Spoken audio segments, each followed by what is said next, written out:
मी वर्षा तुमच्या सर्वांचं स्वागत करते। आज आपण बोटनेक डिझाईन कटिंग आणि टिचिंग करणार आहे।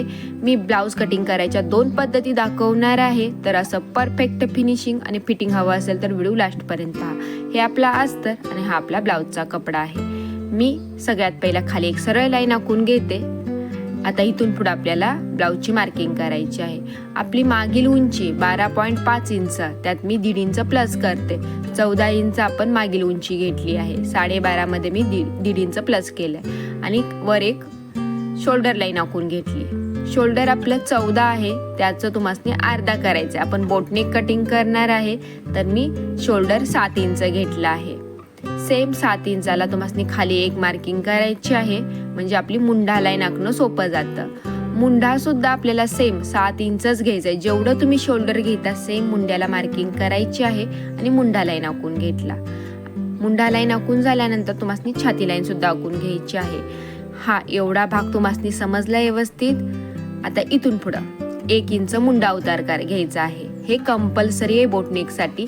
आणि शोल्डर लाईनीवर 2.5 इंचाला मार्किंग आणि ह्या 2 मार्किंग जोडायचे आहेत। डन। आता आपल्याला मुंडा लाईनीचा मध्य काढायचा आहे। जी राहिले त्या मुंडा लाईनीचा मध्य काढायचा आहे आणि अर्धा इंच आतमध्ये मार्किंग करायची आहे। आणि जिथं आपण 1 इंच खाली आलोय तिथून अर्ध्या इंचामध्ये अशी क्रॉस लाईन आखून घ्यायची आहे। ही लाईन आखल्यामुळं मुंडा शेप देणं सोपं होतं। हे बघा, फक्त आपल्याला अर्धाच मुंडा शेप द्यावा लागतो। तर आपला मुंडा शेप देऊन झाल्यानंतर शोल्डर पट्टी आपली 2 इंचाची, त्यात आपल्याला 1.5 इंच प्लस करायचंय। तर मी 1 इंच प्लस केलंय। आपली गळा रुंदी 4 इंच राहिली आहे। जी राहिली आहे ती गळा रुंदी आहे आणि मी त्याचा एक बॉक्स बनवते। आणि गळा उंची सुद्धा बोटनेकची मी 4 इंचच घेतली आहे आणि असा गोल गळ्याचा शेप द्या। आपली छाती 34 आहे, आपण छातीप्रमाणे मार्जिनिंग, आणि कमर आपली 28 आहे। आता आपण 28 कमरेप्रमाणे पूर्ण मार्जिनिंग ब्लाउजला करणार आहे। 28चा चौथा 7 इंच, परत त्यात 2.5 इंच प्लस करायचं। 1 इंच ट्रक्ससाठी आणि 1.5 इंच शिलाई मार्जिनिंग। मी परत 7 नंतर 2.5 इंच त्यामध्ये प्लस केलं, 9.5 येतं। ह्या 9.5 तुम्ही घेतलं, त्यात 1 इंच प्लस करायचं आहे। आपलं 10.5 इंच येतं। हे 10.5 इंच आपण छातीसाठी घेणार आहे। ही सगळ्यात सोपी पद्धत आहे ब्लाउज कटिंग करायची बोटनेकची। एक वेळ ह्या पद्धतीने ब्लाउज कटिंग करून बघा। ठीक आहे, मी तुम्हाला माप अनेकदा समजवते। आपली कमर 28 आहे। 28चा चौथा काय येतो 7 इंच, त्यात तुम्हाला 2.5 इंच प्लस करायचंय। सॉरी, मी ह्या ठिकाणी 7.5 लिहिलं आहे, इथं आपलं 7 इंच आहे। मी चॉक बदलते। हे बघा 7 इंच, 28चा चौथा भाग घ्यायचा आहे आणि त्यात तुम्हाला 2.5 इंच प्लस करायचंय। तर आपलं 9.5 येतंय। तर हेच 9.5 इंच जे कमरेच आले, त्यात 1 इंच प्लस केलं की 10.5 इंच येतं। आणि आपण नंतर जर आपण 34 प्रमाणे माप घ्यायला गेलो तरी पण आपण 10.5 इंचच करतो। तर तुम्हाला मी 34 प्रमाणे पण दाखवते। 34 आहे, त्यात तुम्हाला 2 इंच प्लस करायचं आहे। प्लस केल्यानंतर ते 36 होतं। तर 36चा चौथा काय येतो 9 इंच। तर इथं 9 इंचाला मार्किंग करायची आहे आणि पुढे 1.5 इंच शिलाई मार्जिनिंग। ही सुद्धा टोटल आपली 10.5 इंचच होते। तर तुम्हाला जी पद्धत योग्य वाटते त्याप्रमाणे करा आणि मला कमेंट करा तुम्हाला कोणती पद्धत आवडली। कमरपट्टी आपली 3 इंचाची आहे। ह्या ठिकाणी तुमच्या आवडीप्रमाणे घ्यायचं आहे। आणि मी गळा रुंदी सुद्धा 4 इंचाला मार्किंग करते आणि असा बॉक्स बनवून आपल्याला इथं गळ्याचा शेप द्यायचा आहे। तर इथं मी माझ्या आवडीप्रमाणे गळ्याचा शेप देते। इथं तुम्ही शेप चेंज करू शकता। हे जे पॅटर्न आहे त्यासाठी मी जो 3 इंच आपलं गळापट्टी आहे त्यापेक्षा अर्धा इंच वर मार्किंग केली आहे, एक्स्ट्रा जास्त ठेवला आहे। कारण कटवर्क पॅटर्न बनवताना आपला कटवर्क पटकन बनत नाही, त्यासाठी मी अर्धा इंच एक्स्ट्रा हे केलंय। आणि जिथं अर्धा इंच आपण कट केले तिथं मी सरळच कट करते, कारण आपण कॅनव्हासवर किंवा कपड्यावरच कटवर्क नंतर आखणार आहे। पुढील भाग सुद्धा मी कटिंग केला आहे, त्याचा व्हिडिओ लवकरच अपलोड करेल। आता आपल्याला सगळ्यात पहिला जे आपण मागील भाग कटिंग केलाय, इथं आपल्याला पहिला कॅनव्हास कट करायचा आहे। खाली मी 1 इंच कपडा सोडते आणि त्याच्यावर ब्लाउज असा हातरते, पिना लावून घेते व्यवस्थित।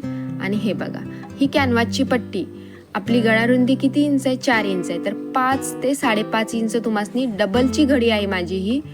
तर सिंगल तुम्हाला 11 इंच आणि ते मधनं फोल्ड केल्यावर तो 5.5 इंच होणार आहे। तर आपला मधनं फोल्ड आहे कॅनव्हास आणि मी असा गळा कट करून घेते। मग ओपन करून पण दाखवते।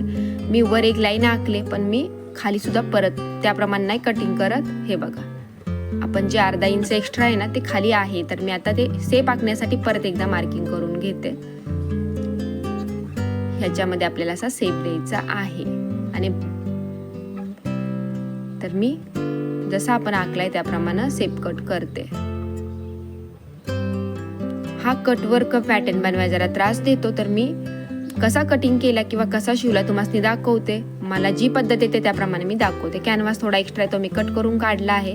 हे बघा, असा ओपन केल्यानंतर असा डबल झाला आहे. मी कॅनव्हास एका कपड्यावर चिपकून घेतलाय, प्लस खाली जिथं कट वर्क आहे तिथं मी डबल कॅनव्हास चिपकवलाय, म्हणजे आपले कट वर्क उलटे नको व्हायला म्हणून. तर अशी तुम्ही नवीन काहीतरी ट्रिक करू शकता. त्यामध्ये आहे हा कॅनव्हासमध्ये फक्त कट वर्कच्या ठिकाणी मी डबल कॅनव्हास चिपकवला आहे, त्यामुळे तो कपडा जरा कडक झाला आहे. माझ्याकडे हा पेपर कॅनव्हास आहे, जाड कॅनव्हास नाहीये. आणि जसं आपण आखले आतून मी परफेक्ट कट केलाय, बाहेरून अर्धा इंच कपडा एक्स्ट्रा सोडला आहे. आणि हा आपल्या अस्तरला मी ब्लाउजचा कपडा परफेक्ट कट करून चिपकून घेतला आहे, म्हणजे आपला मागील भाग रेडी आहे. तर मी कॅनव्हासवर सुद्धा कट वर्क आखला आहे, प्लस मी ब्लाउजवर सुद्धा सगळे आकार सेम येण्यासाठी हे बघा, हे माझ्याकडे फेविकॉलची बॉटल होती, त्याच्या सेप प्रमाणे मी गोल सेप आखला आहे. एक कच्चा आराखडा घेतला आहे. अजून पण सेप क्लिअर नाही दिसत आहे, तर आपण पुढे बघू काय करायचं. कॅनव्हास जे आपण कट केलंय चिपकवलंय त्याचा बाजूचा कपडा आपल्याला असा फोल्ड करून घ्यायचा आहे. आता ब्लाउजचा कपडा तुम्हाला ओपन करून ठेवायचा आहे. आणि हा जो आपण कॅनव्हास कट करून घेतलाय, सगळ्यात पहिला जिथं आपण हुक लावणार आहे तो भाग मी पिन करून घेते, म्हणजे पिन लावल्यामुळे आपला कपडा हलणार नाही. हे बघा, अशा पिना लावून घेते, कारण मी ह्या पद्धतीने कॅनव्हास कट करते किंवा अटॅच सुद्धा करते. तर तुम्ही सुद्धा एक वेळ ह्या पद्धतीने करून बघा. माझी पद्धत कशी वाटली मला कमेंट करून नक्की सांगा. आता बघा, मी उलट्या बाजूनी कॅनव्हास अटॅच करायला घ्यायला लागले. तर मी ब्लाउज कटचा साईड घेतलेली आहे. मी खाली पहिला सेप प्रमाणे घेतला. आणि ह्या बघा, आपण अर्धा इंच कपडा एक्स्ट्रा सोडलाय, तर मी अर्ध्या इंचाला मार्किंग करून घेते, कारण चॉक डबल झालाय तर ती मार्किंग समजत नाही मला. आणि हळूहळू आपल्याला हा गोल सेप द्यायचा आहे.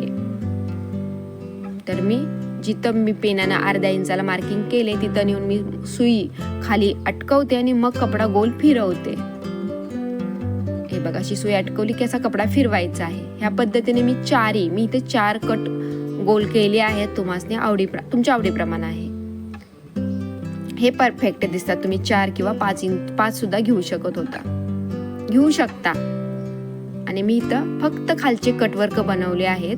आणि आता मी पहिला चेक करते बरोबर आहेत का. तर हा बघा, माझा हा जरा बरोबर आला नाहीये, सेप बरोबर गोल आला नाही, कारण की आपण मशीनीनं करत असताना तो खराब होतो. तर पहिला तो मी सरळ केला आणि नंतर आपला कॅनव्हासची बाजू मी वर केले आणि कॅनव्हास शिलाई मारून घेते. आणि अजून एक इथं आपला हा जिथं हुक लावणार आहे तो कपडा आतमध्ये तो सरळ येण्यासाठी मी काय करते, असा धागा घेतला आणि बरोबर सुई खाली आहे, सुई पुढे नेऊन ठेवला. परत एकच टाका समोर घेतला आहे, दिसतोय, लक्ष देऊन बघा. आणि परत तो धागा मी आतमध्ये घेतला आणि त्याच्यावर नॉर्मली आपली शिलाई मारायची आहे. तर व्हिडिओ लास्ट पर्यंत पहा. इथं पुढं काय होतं तुम्हाला आयडिया येईल हा कपडा कसा पलटी करायचा. तर आपण खाली कटवर्कला शिलाई मारली आहे, जी आपली राहिली तिथं मी शिलाई मारून घेते. सेम या बाजूला पण करायचं आहे.